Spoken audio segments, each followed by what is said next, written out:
Hi, everyone. Welcome to episode 18 of Business Therapy. I'm Sam, and as always, I'm here with Jonathan.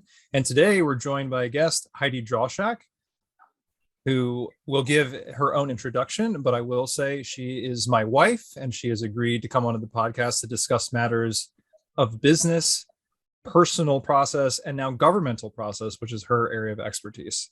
Before I kick it over to Heidi, always like, subscribe, and leave a comment so you can stay up to date on our weekly topics and discussions.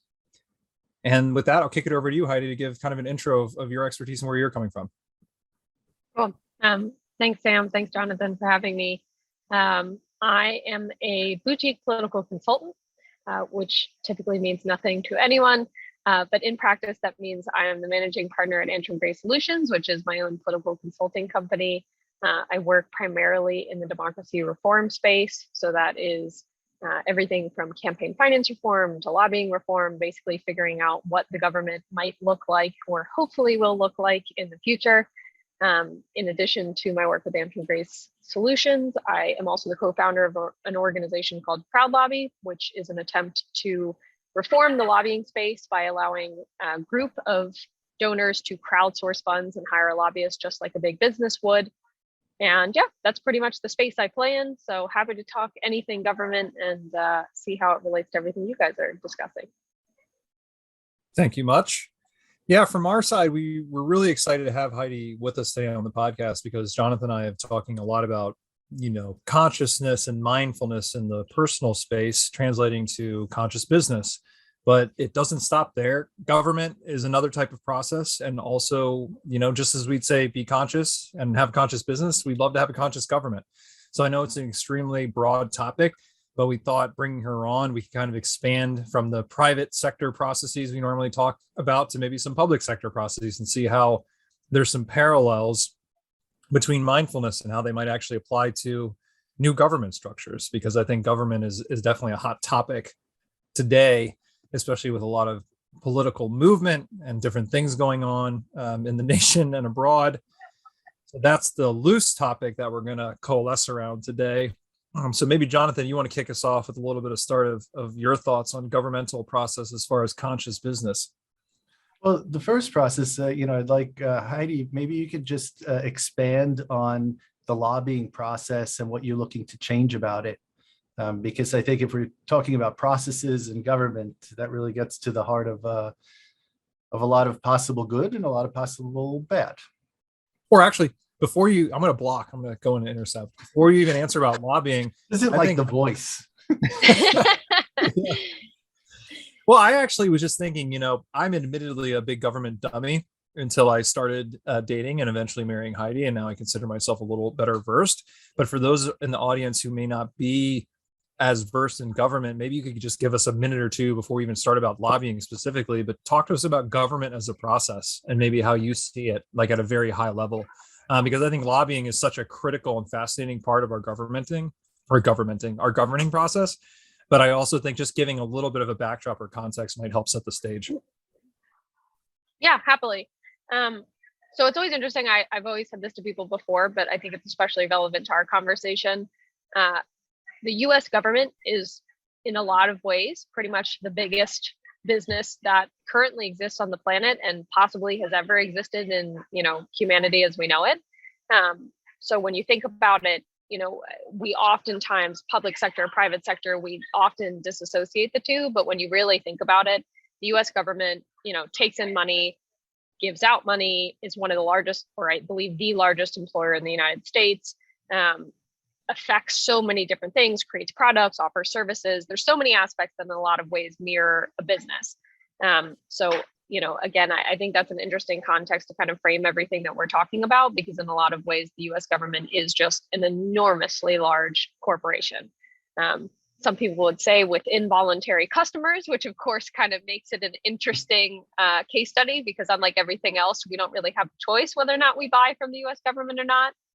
Which is kind of, again, part of the interesting discussion. But nonetheless, in a lot of ways, it mirrors a lot of big corporations in that sense.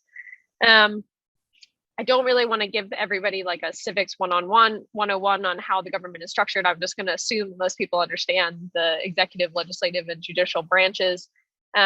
But it is very interesting. And one thing that, I think kind of frames this conversation is the idea that we have a representative democracy. So, I think I always mention this to people. A lot of people talk about democracy, and we're all familiar with that concept, but forget the very important caveat that we have a representative democracy. So we have a democracy in which we choose our own representatives, and then those representatives actually legislate on our behalf. So that's kind of where lobbying comes into the picture, because those representatives, obviously the intention is that we all elect representatives on the local level, the state level, the federal level. So, the thing everyone is the most familiar with is you probably vote for a congressperson or a senator or the president, or hopefully all of them.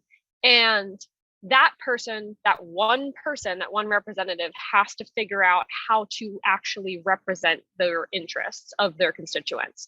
And there's a bunch of different ways that they do that.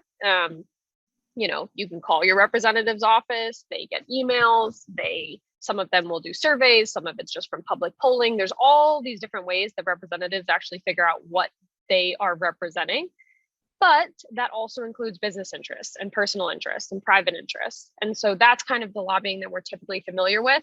And that is, again, on the most popular, but also like the kind of the worst side of it is, big pharmaceutical companies, big fossil fuel industries. A lot of the big corporate interests use lobbyists to influence the representatives.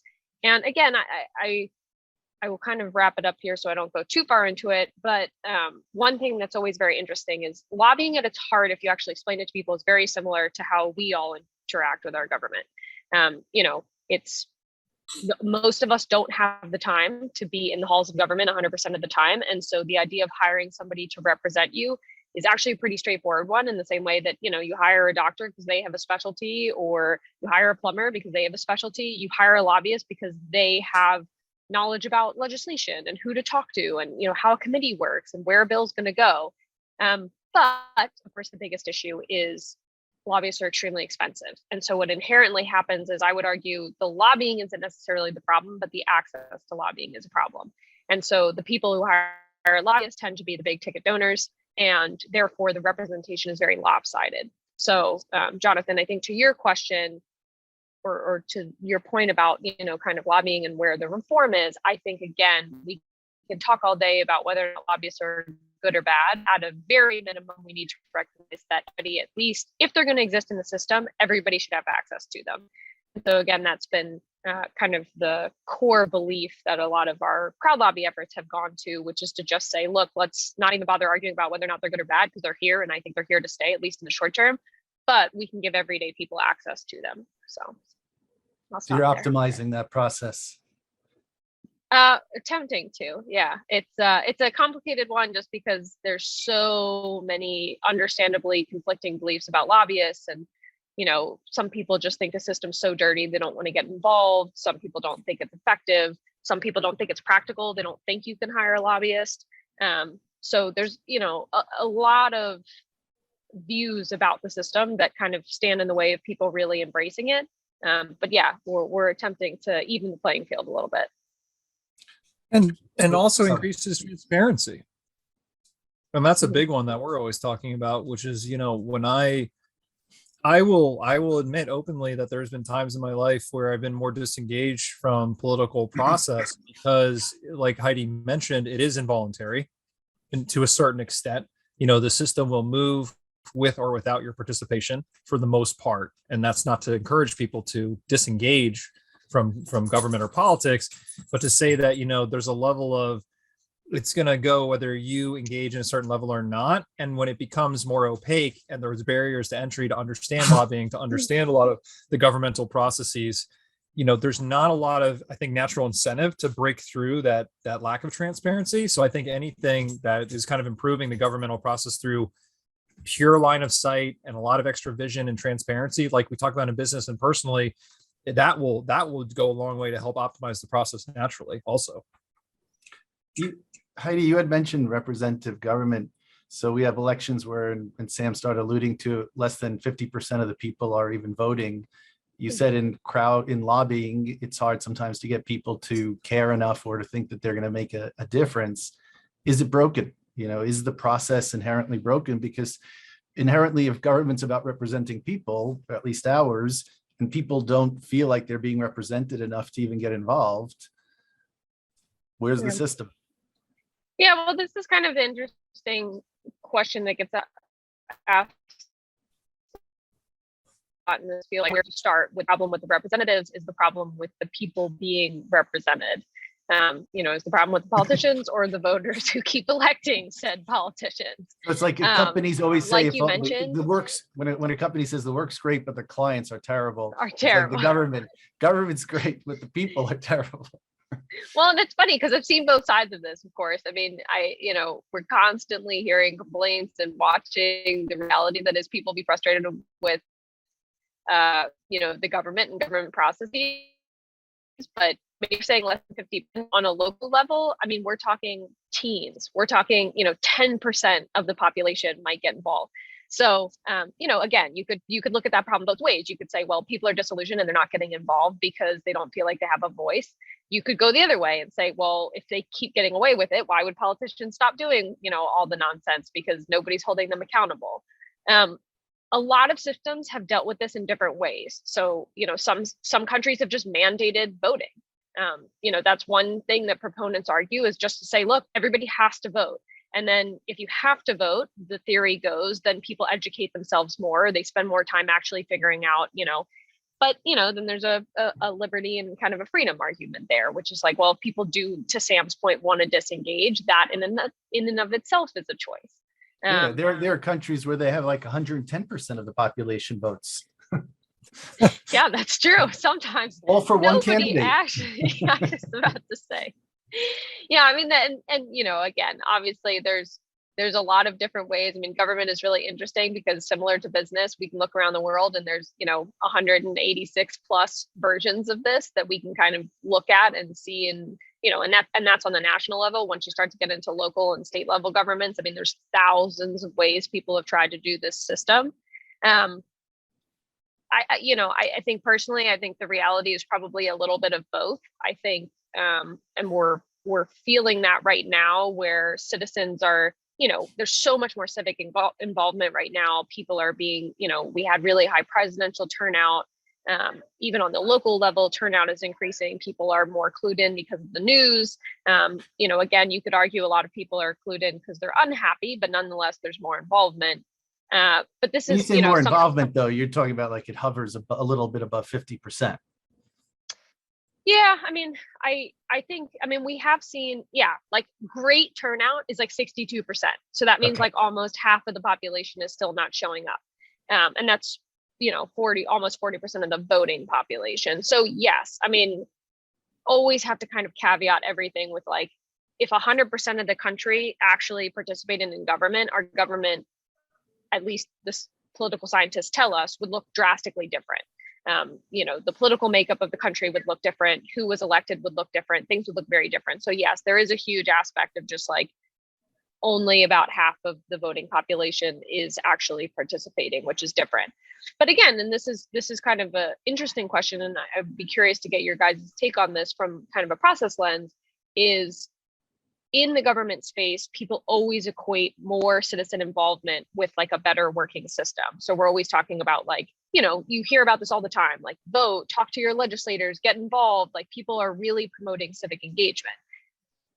But then sometimes I argue, like, if a representative system is actually working correctly, you shouldn't need a lot of citizen engagement. You should pretty much be able to just like vote for your elected official and then let them do their job, because, technically, if they were doing a good job, you don't have to get involved. You may want to, talk about something that you're interested in or share a belief with your legislator, but for better or for worse, it would be pretty hands off. And so there is kind of this interesting question of, if government was truly working optimally, is that scenario mean that there's 100% civic engagement and everybody's super clued into government? Or does that mean it works so seamlessly that no one has to be involved in government? And, you participate once a year and then you kind of like, it just happens in the background. So. From a process perspective, we would always say you want to go to the people who are actually doing the process. So in this case, if the government is saying, we're going to design the systems to benefit a group of people and they're not engaged with that group of people, you're going to have a lot of waste and maybe not even meet any objective that anybody wants. Yeah, I it's see Sam chomping at the bit. well, it's such a fascinating topic, and there's so many. I think it's important to start with. There's a lot of dimensions of the way the government is now. It's because there has been a lot of focus on keeping continuity in the process that was originally designed hundreds of years ago. So, it's not as simple as saying, well, how would we do it if it was a business? Because, it might call for radical changes. But if the government was run like, another entity or a more conscious business entity, it would have to have stayed more present as it went. It wouldn't have been stayed, I think, locked in certain kind of configurations for as long as it was. But if we're talking about the question directly, I don't know. I think it's a good analog to business managers, right? If you said to me, well, a business manager over a group of 20 line workers, they're going to represent their interests to even upper management.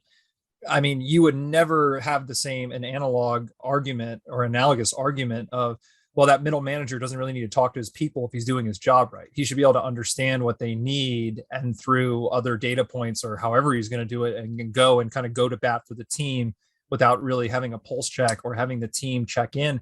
And that's not a logic that businesses hasn't tried for decades. They do it all the time. I was about to say, I mean, you say it's obvious, but I don't know if it is. Yeah. Well, it's that's why there's so much waste. Yeah. I mean, that's like, we're out here championing from a business perspective of, that's a model that's sort of outdated at this point. And there's a lot of studies in the business arena that say, a middle manager, there's an attack on middle management, and from our perspective, for good reason, because the idea that they could better represent the actual line workers' needs for any forum where it would need to be represented it ends up being a process fallacy. Whereas like now, if you can create the mechanisms for the line workers to report in their experiential data as it's happening and a more recurring frequency, that can actually be tabulated more quickly to make business changes, positive business changes, inform the correct business projects, inform funding, inform the right attention. So we're always lobbying from a more bottoms up approach. And, I think my answer, similar to Jonathan, what you were starting to articulate, was that the idea of a representative that would somehow be disconnected and absolve the people of having to be responsible or having to be engaged. It's a model that's been tried in business and has failed many, many times. And I think we're kind of moving away from that model. And then go ahead. Go ahead. I was going to ask a follow-up question, which is, the only interesting thing with government is in a business where there's kind of a, let's say a key objective, and there may be some, various different ways of achieving it, but for better or for worse, everybody's kind of working towards the same goal. Government, you could argue, well, I don't even know if you asked 100 Americans what the goal of the US government was. I'd be very curious to get the answer. But I think the question is like, that answer, I guess that's my point. That answer may be very, very different for every single constituent. And so you just hit on the macro level, but the second point I was going to ask about, because on a macro level, the other major issue that we keep harping upon is the business knowing its reason for existence. So when a person knowing their reason for doing whatever they're doing at the company they're in, and the company, what's its objective? What value is it delivering to the market? So you just hit, if nobody knows what the government's supposed to be doing, or what product it's creating, or whatever the benefit, let's call it that way, you're going to have a lot of waste, and also give a lot of room for people to, the government could just be shooting arrows randomly in every which direction, and they'll hit some target, but that's not very efficient. No, I agree with you. And I actually think that is a key part of that. A key part of the issue is if you asked 100 Americans, what does the government do for you? And what do you think the government should do for you? And what do you think the purpose of government is? Of course, you're going to get very different answers based on political ideology. Republicans, Democrats, and independents all have very different ideas of what, that answer should be.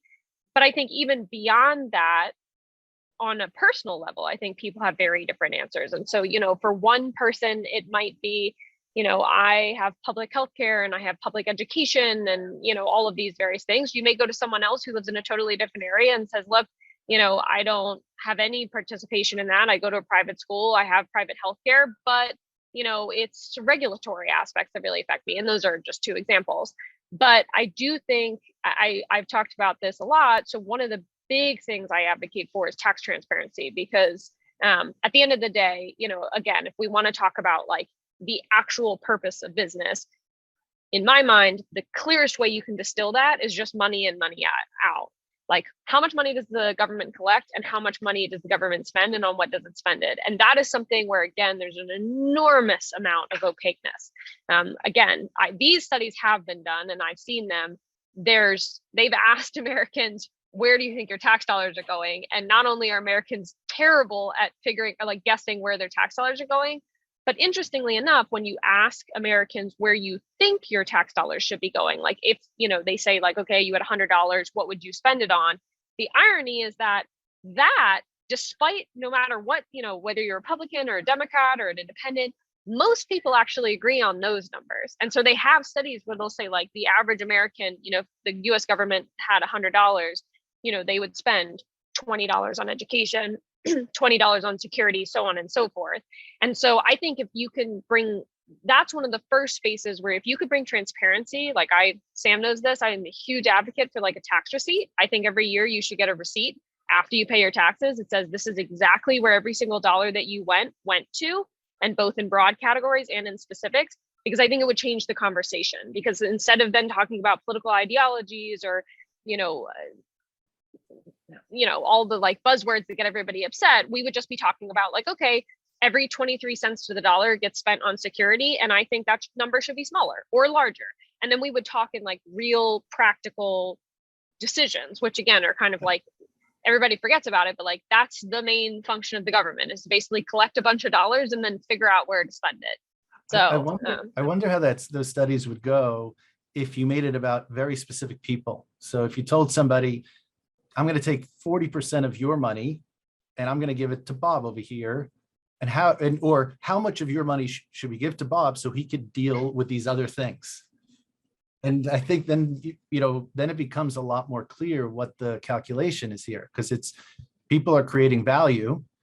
They're taking some of the value that they've created or the energy in the form of money, giving it to the government. So the government does something with that energy, but it's the government's people. And the tax dollars is money that was created, so it's, they're not things that just exist in, perpetuity by themselves. And, we just, it's just money, or just taxes, it's money. Right. And I was just going to supplement that point. I think, again, it comes back to the transparency and the government. If there was an initiative that I think that Jonathan, you and I would align on very clearly, it's that transparency aspect across any dimension they could. And it's not something that's unavailable to them. I think the government could get a lot more citizen engagement if that transparency through a tax receipt or through, because I think taxes for a lot of people is a very abstract concept because we don't have any visibility into the government budgeting or ledger. Like it is like if people, I think business, which is more intuitive to people because they experience it on a smaller scale, was made, I think the government was presenting itself like a business with the same mechanics, I think it'd be a lot easier for people to relate to. And that's part of that transparency and that communication aspect, which is I send money in. What am I getting from those services? Where is it directly allocated? I do think that the government, when I look at it from a process perspective, and now this is more going into a hot take territory, I think there's a bit of, a resistance from government to employ some of that transparency because it would incite a lot more engagement, which could actually kind of, at some points the entity has gone so long at such a huge scale that in order to protect some of the ways that it operates, there's a bit of natural resistance to exposing some of the inner workings. And I think if anyone's going to work in government, that's going to be kind of pressure both ways, right? Because they know that it would invite a lot more scrutiny. And that might actually hurt the person, like the ability for the system to persevere the way it has been going. So it's not that I think they're against it in principle, but there's some natural resistance for the process just protecting itself to a certain extent. And for most people, the taxes come straight out of their paycheck. So for most people, there's not even a concept of paying taxes. It's just gone, Sorry, Heidi, well, you're going to say something.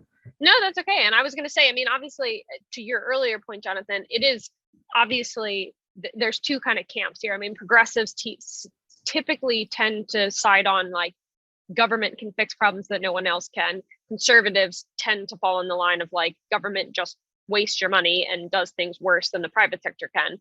And, I'm not going to weigh in on one side or the other, but there's obviously different camps. And so to your point of like, I may ask one person who says like, hey, I can give 40 cents on the dollar to the government and they're going to do these various things. And one person is going to say like, that's fantastic, great deal. There's another group of people that are going to say, I'd much rather give it to a private entity or do it myself.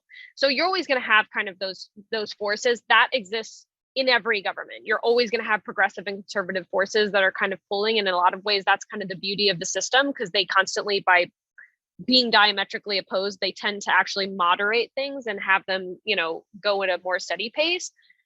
But I will say, I do think that, again, having more transparency, I think, Sam, yes, to your point, there would absolutely be certain things where people would be like, whoa, I had no idea that, let's say you pay $10,000 of taxes, that 2,000 of it goes towards, whatever, which I have no interest in. But I also think there would be the alternative reaction, which would be people would start to relate what they're paying with the services that they're receiving that I think currently go unnoticed. And so this is like, I always have to laugh when I ask people, like, oh, well, how do you think the government affects you? And people say like, oh, the government doesn't affect me at all. Like, I don't feel, my life is not at all affected by the government. And I personally have to laugh at that a little bit, because everything you touch in a day typically is affected by the government. The roads you drive on, your car was manufactured a certain way because there's regulations. The air you breathe is, of a certain quality because of the regulation. Like, everything that we do is affected. And again, we can talk all day about whether or not that's a good or a bad thing. But I think a lot of that has become so much background noise that I think if you could actually get a receipt that says like, oh, like I paid $10,000 in taxes last year, and 500 of it is so that my roads are maintained, and then another 500 is because of environmental like quality issues or whatever it happens to be. I think you would see both, and I think both of those conversations are important, because I do think there's an enormous amount of waste in government, and there are things that just keep happening because there's no transparency.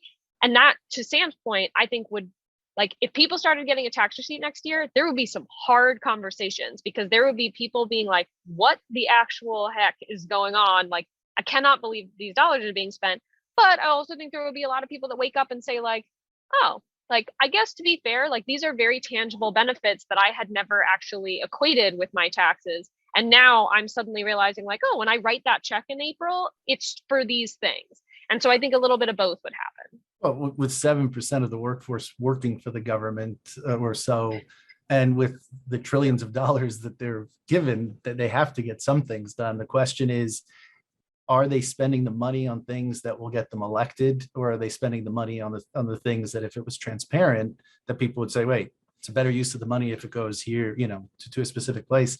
I find it interesting, though, that Wall Street, to the extent we would look at Wall Street as a barometer of value that the government's producing, the best thing for Wall Street is when the government's gridlocked. There's nothing better than, when it's a 50-50 Senate or something like that, because there's almost no chance of anything getting done. And that's basically how Wall Street views the government. Good, nothing will happen. That, we'll pay our money into it, but we just don't want it to interfere or ruin anything. So, well, they're so tightly, I mean, the regulations are so tightly integrated into how businesses can function and what rule. It's like they're setting the rules of the game, basically, instead of, I think, the business economics, because we talk about the US being, a model for capitalism in a way, free market capitalism.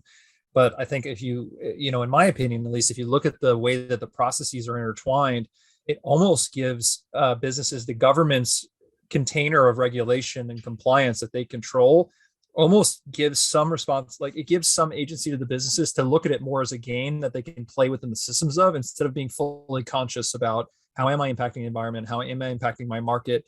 Because in a way, if they're within regulation, it's given them a tolerance that they basically have the leave to go up to, even if it's not really a conscious decision within their market or within the current environmental context. For an example, let's say pollution limits, like you mentioned, air quality. If the government sets a regulation on air quality, a business then really has the right legally to go up to that threshold, even if that threshold may not be that good for the environment. So in a way, it creates kind of forces that do affect capitalism, and I think do affect processes at a macro level. And and like Jonathan said, when they know that no changes are going to happen, it's like the game board is set, and then you can really go to town in terms of business planning, business strategy.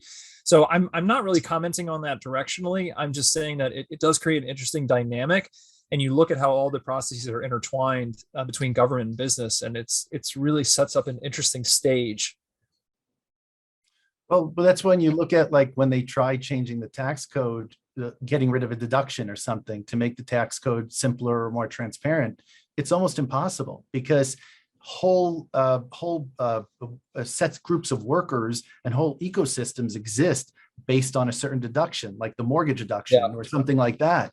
And so you have systems within systems that are sustaining themselves, and then the constituencies of those systems, constantly advocating for more and et cetera. So it's almost impossible to control. I do want to go back to what Heidi saying. You said, I definitely agree that there is a lot of great things that government does. So I could, all our comments aside, there are things that we need the government to do, of course, and there are a lot of great government workers.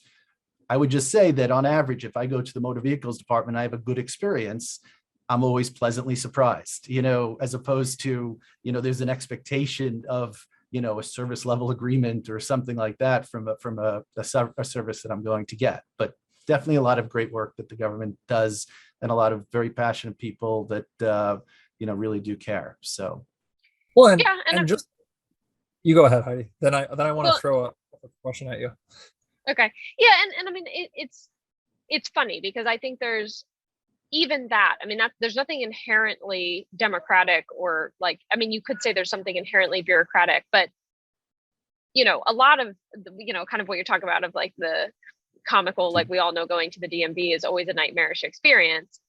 A lot of that is because of the incentives within our current government. So for example, our current government is set up very much so that, government structures are like, our government is meant to be an employer as a social service. That could be very easily flipped on its head, and the government could come in and say like, hey, we're going to hire the best and the brightest. And like all we're focused on is service quality. And like, we don't care if we hire one person instead of 100 people. So a lot of what you're talking about is like, again, it's not inherently the way government functions. It's just kind of the ways we've put certain values or what we've decided is important in our current government structure.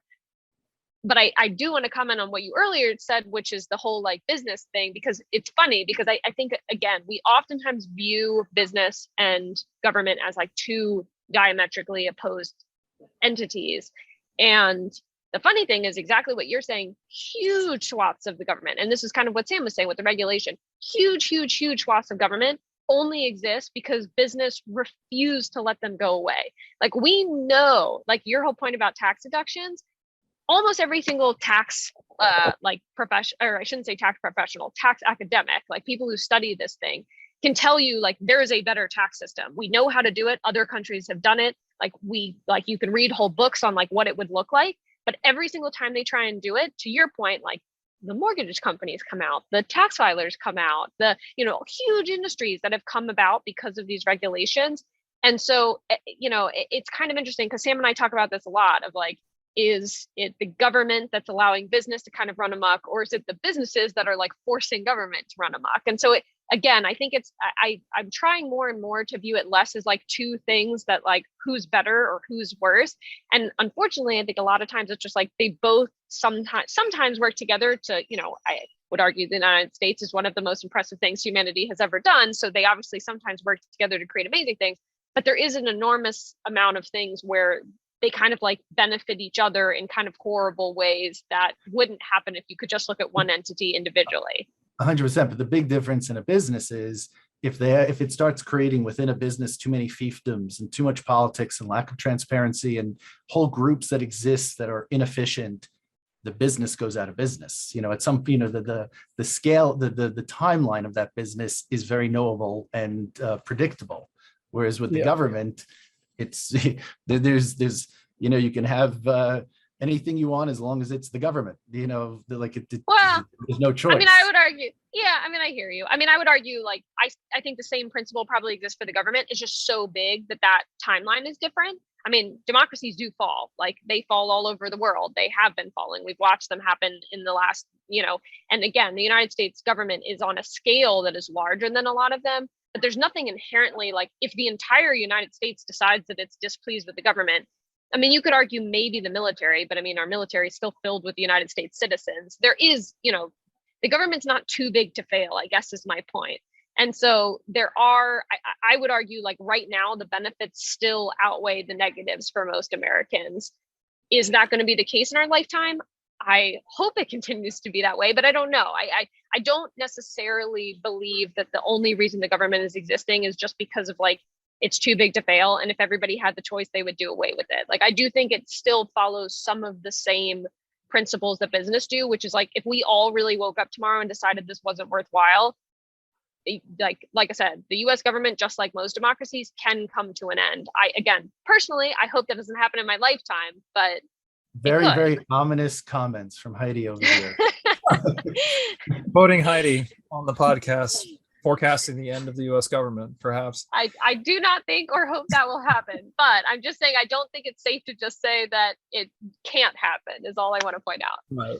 Well, I think all empires rise and fall is sort of the natural rhythm of things. I think this conversation, though, it brings up an interesting topic point, which we won't have time to unpack today, but reflection, some of the companies, like Jonathan mentioned, there's this sort of survival or natural selection type of mechanic that we think of as applied to them.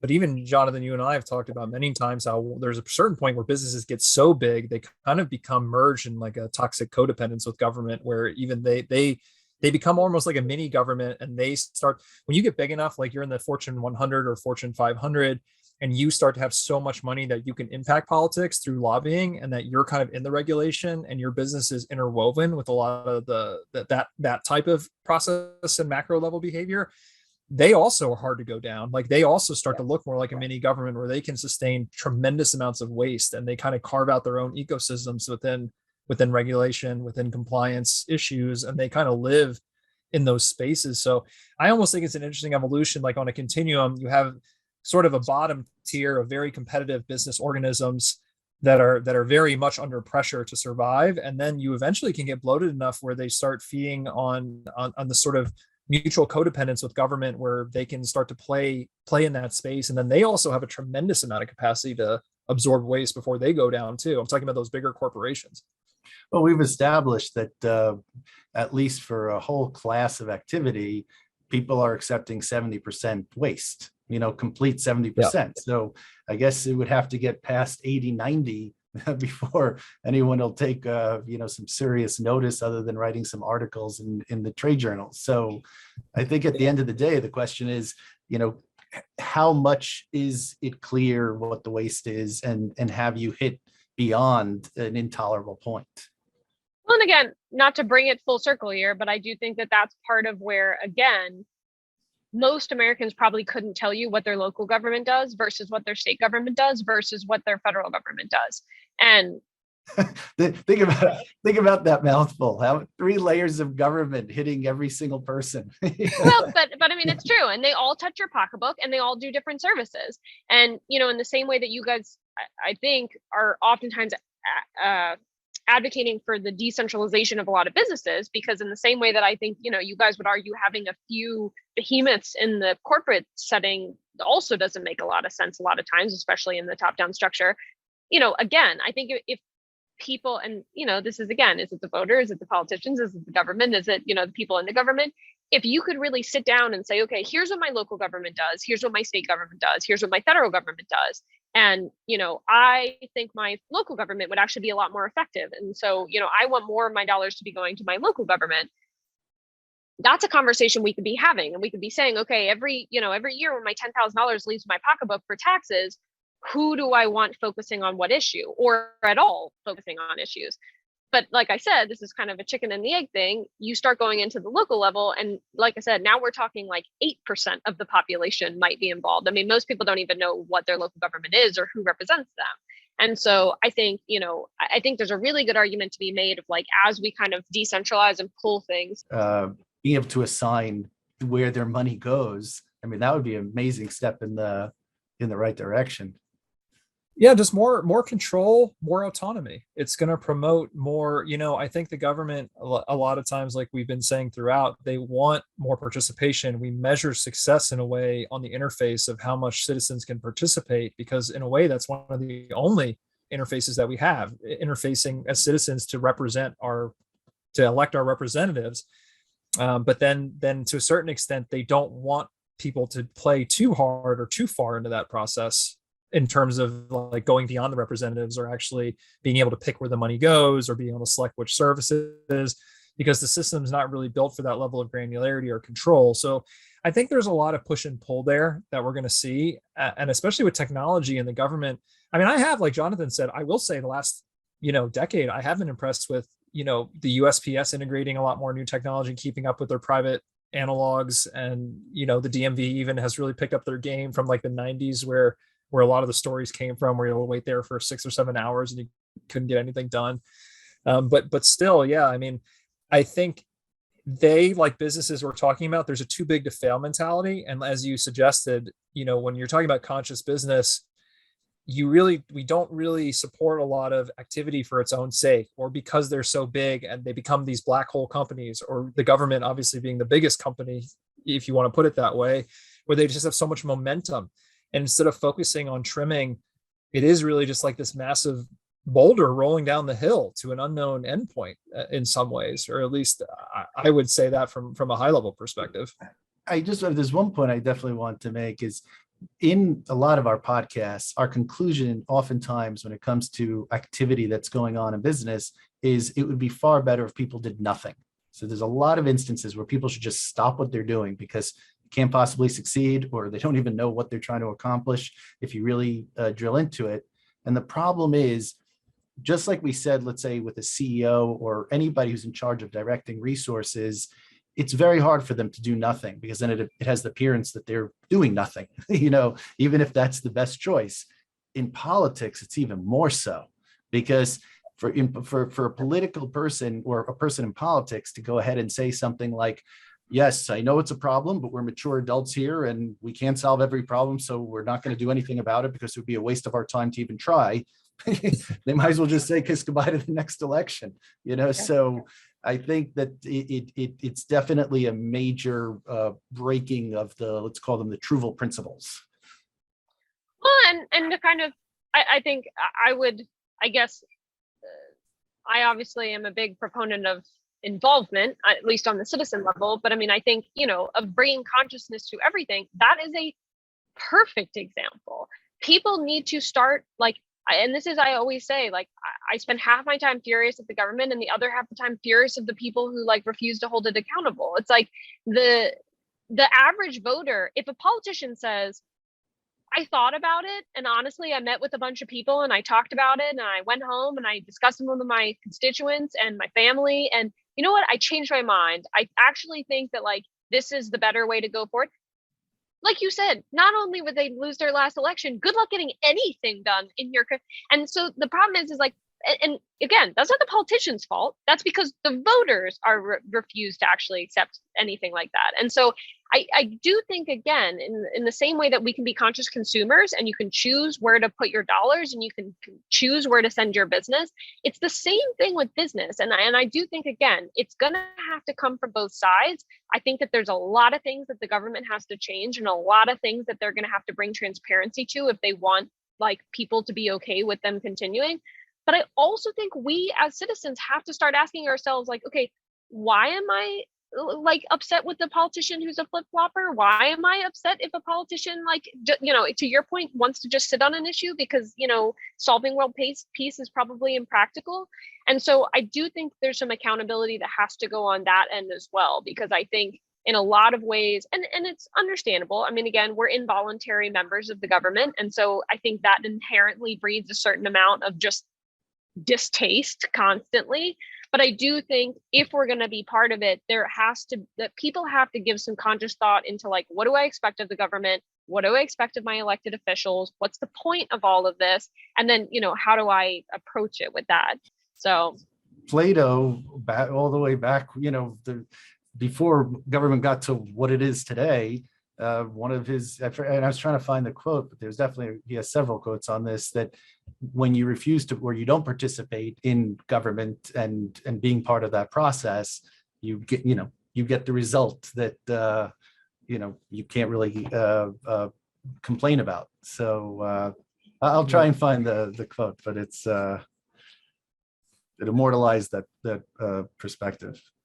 Well, before I'm going to sneak in now with a bit of a pivot, because we touched on it earlier, and before we let our government expert off the line, I wanted to ask you I don't know if about that's the case, but the value proposition, because like Jonathan mentioned earlier, what we would counsel companies is, even as big as the government, like an entity that gets that big, it's still really paramount that you have a clear line of sight to a value proposition. And one could argue that the government might have many derivatives of a single value proposition or multiple. But like, my question to you is, if you were speaking with the president as a CEO and you were trying to define for the government a single value proposition, how would you articulate it? And again, it's just your opinion, but I think it's interesting because the government, like we started the podcast with, it's a collection of services, which from our language, it's just activity. But what's the why? So like, if you were to articulate the value proposition of government, I'd be interested to kind of maybe wrap on some of those thoughts. yeah. So, I mean, this is just my opinion. I actually would love to see this asked of every single politician. I think right now our current system is probably based on some mix of economic output. So just like GDP and keeping a strong economy, and some level of societal, I don't even know if I guess I would just say like some level of societal good. I think, again, even the fact that I can't define it and I work in this space is probably a little bit, is speaking to the problem. To answer your question, for me, I think there's actually a very interesting real life example of this, which is Bhutan. Their whole crux of their government is societal happiness. So they have like a very clear outline of what that means and what that looks like in real life. Whoa. So it's not just, so it's not just like very vague. But it's, it's health, it's happiness, it's, societal satisfaction. It is truly just saying like, the purpose of this government is to create a society in which our citizens are happy. And it's very radical. I mean, get rid of all the people and just have robots. It's actually just cats. But again, that's very radical. But I think if we really were to say as a government, okay, we're going to measure everything. So every single law that we pass we have to seriously consider the impacts on, again, the health, wellness, like mental happiness of all of our citizens. I think everything would start to shift. Because there are a lot of things that the government does that, again, I would argue like increases GDP or increases, the might of the United States in the world order and, all these various things. But as we're seeing, I mean, our citizens are getting, we have higher rates of mental health, higher rates of dissatisfaction, higher rates of, I mean, again, I don't want to paint too bleak of a picture, but like the United States doesn't seem like a super happy place of late. And so again, I think there's a lot of probably a lot of different roles of the government. There's crisis. There's a lot of people say like the only point of a national government is security. Like the only reason is just like national security. But again, I think there's some people really experimenting with some radical differences. And one of them is just like, it's an entity that can focus on happiness, which for a corporate interest is very difficult, but for a government interest, it can actually be the outcome. So I guess that's my answer. I remember making that argument passionately one night after a few too many tequilas in Costa Rica, that, government's primary purpose was security, only to find out that they don't have a standing army. So but I do think a helpful thought exercise is imagining it's after Zombieland, zombie times. So the zombies come and, we're reduced back to an earlier time. So there's a group of 10 of us or whatever. What duties would, why would we band together, and what duties would we assign each other, for survival and for, I don't know that anybody would say to make sure that we're all happy, but okay. Well, and to be honest, I think that's also like in one way, it speaks to how advanced we are as a society. I mean, I think this is a lot of, honestly, on an individual basis, what a lot of us are like. now that our base functions are met and none of us have to worry about where our next meal is coming from and whether or not we're going to have a roof over our head, we're starting to ask these kind of, advanced questions, which is like, okay, well, what makes me happy and what makes me feel fulfilled? And, these are questions that exactly, like if you go back to caveman times, or to honestly, to a lot of the world as it is now, those are like, if you worry about where your next meal comes from, I don't care what makes you happy. And so I think there's, there's, to your point, I think has to be an awareness of where a society is also at. If your citizens aren't fed or your citizens aren't safe, can you even contemplate whether or not they're happy, or should you even contemplate if they're happy? And so, again, I think probably different parts of the country even fall in different lines of that spectrum. And so it's a little bit different. But, again, I do think we're reaching an interesting point in history where a large portion of the population is starting to not worry so much about its base needs and really start to ask questions of like, why am I here? And, again, is government the answer for that? I don't know, but I think it could at least be part of the answer to that. Well, and I think it's a start of an answer. So from a business therapy standpoint, and I feel like it's funny because it's a really good analog for what like a lot of CEOs would start to just rattle off all their services and tell me it's complicated.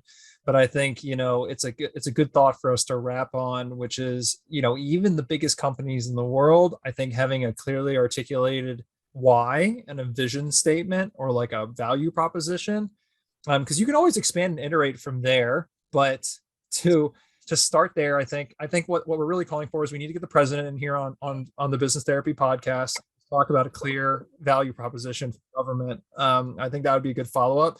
But I seriously think, for all the frustration with government, I think if we sat down to the basics, like Jonathan said, and we start kind of tearing back everything, what is our value proposition? And then how do we make sure that all of our services across the great scope and expanse is aligned to that?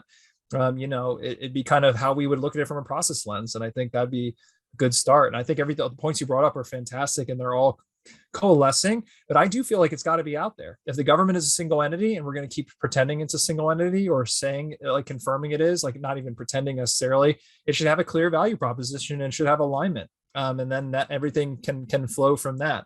So I guess that's kind of closing comments for me. I feel like this is an extremely expansive conversation that we're only able to barely scratch the surface. Maybe we'll have a government therapy time with Heidi, or we can do that on a recurring basis. But yeah, anyway, I think that's my ending thoughts, which is clear value prop, even for big organizations, is super important.